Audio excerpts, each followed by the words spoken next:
தூய்மை பணியாளர்களுக்கு இலவச உணவு வழங்கும் திட்டத்தை வரும் 15ஆம் தேதி தொடங்கி வைக்கிறார் முதலமைச்சர் ஸ்டாலின். அண்மை செய்தி. சென்னை மாநகராட்சியில் தூய்மை பணியாளர்களுக்கு 3 வேளையும் இலவச உணவு வழங்கப்பட உள்ளது. காலை, மதியம், இரவு என 3 வேளையும் இலவச உணவு வழங்கப்பட இருக்கிறது.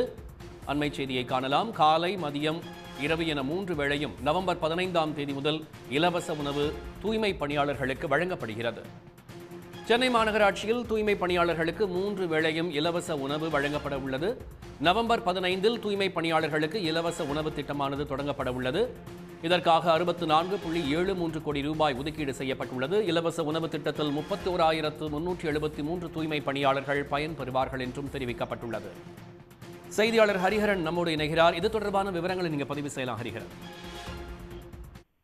சென்னை மாநகராட்சி சார்பில் தூய்மை பணியாளர்களுக்கு இலவச உணவு வழங்கும் திட்டம் வருகின்ற 15ஆம் தேதி முதல் தொடங்கப்பட உள்ளதாக சென்னை மாநகராட்சி தரப்பில் தெரிவிக்கப்பட்டுள்ளது. சென்னை மாநகராட்சியில் தூய்மை பணியாளர்களுக்கு காலை, மதியம், இரவு என 3 வேளைகளிலும் இலவச உணவு வழங்கும் திட்டத்திற்கான அரசாணை அண்மையில் வெளியிடப்பட்டது. அதன்படி அந்த திட்டத்தை செயல்படுத்துவதற்காக தனியார் நிறுவனத்துடன் ஒப்பந்த புள்ளி அடிப்படையில் தேர்வு செய்யப்பட்டுள்ளது.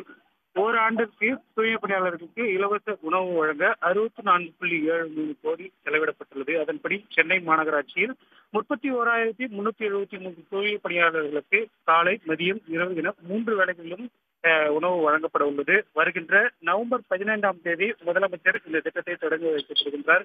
ஒவ்வொரு நாளும் ஒவ்வொரு விதமான உணவுகள் வழங்கப்பட உள்ளது. காலை, மதியம், இரவு என 3 வேளைகளிலும் வழங்கப்பட உள்ள இந்த திட்டத்தின் மூலம் 31,373 தூய்மை பணியாளர்கள் பயனிட உள்ளது என சென்னை மாநகராட்சி தரப்பில் தெரிவிக்கப்பட்டுள்ளது. ஹரிஹரன், விவரங்களுக்கு நன்றி. உடனுக்குடன் செய்திகளை தெரிந்து கொள்ள சன் நியூஸ் பெல் ஐகானை கிளிக் பண்ணுங்க.